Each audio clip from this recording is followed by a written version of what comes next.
तीतर और खरगोश।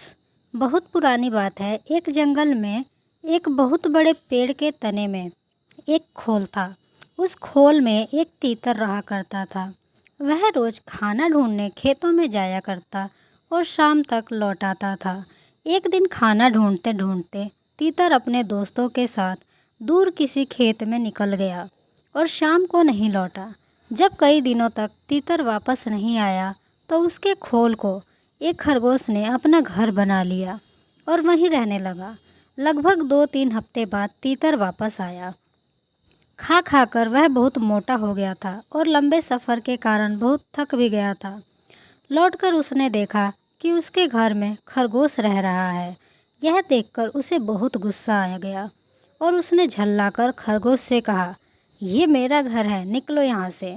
तीतर को इस तरह चिल्लाते हुए देख खरगोश को भी गुस्सा आ गया और उसने कहा, कैसा घर, कौन सा घर? जंगल का नियम है कि जो जहाँ रह रहा है वही उसका घर है। तुम यहाँ रहते थे, लेकिन यहाँ अब मैं रहता हूँ और इस तरह यह मेरा घर है। इस तरह दोनों के बीच बहस शुरू हो गई।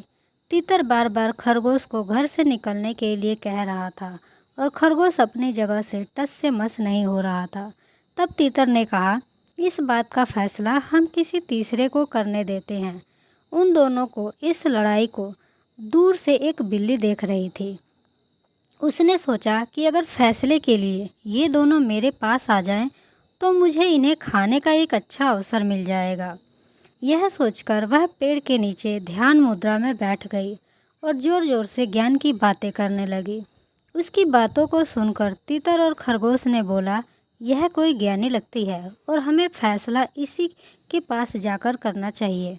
उन दोनों ने दूर से बिल्ली से कहा, बिल्ली मौसी, तुम समझदार लगती हो, हमारी मदद करो और जो भी दोषी होगा उसे तुम खा लेना। उनकी बात सुनकर बिल्ली ने कहा, अब मैं हिंसा का रास्ता छोड़ दी हूँ, लेकिन मैं तुम्हारी मदद ज़रूर करूँगी। समस्या यह है कि मैं अब बूढ़ी हो गई हूँ और इतने दूर से मुझे कुछ सुनाई नहीं दे रहा है। क्या तुम दोनों मेरे पास आ सकते हो? उन दोनों ने बिल्ली की बात पर भरोसा कर लिया और उसके पास चले गए। जैसे ही वो उसके पास गए, बिल्ली ने तुरंत पंजा मारा और एक ही झपटे में दोनों को मार डाला। कहानी से सीख। इस कहानी से हमें यह सीख मिलती है कि हमें झगड़ा नहीं करना चाहिए और अगर झगड़ा हो भी जाए तो किसी तीसरे को बीच में नहीं आने देना चाहिए।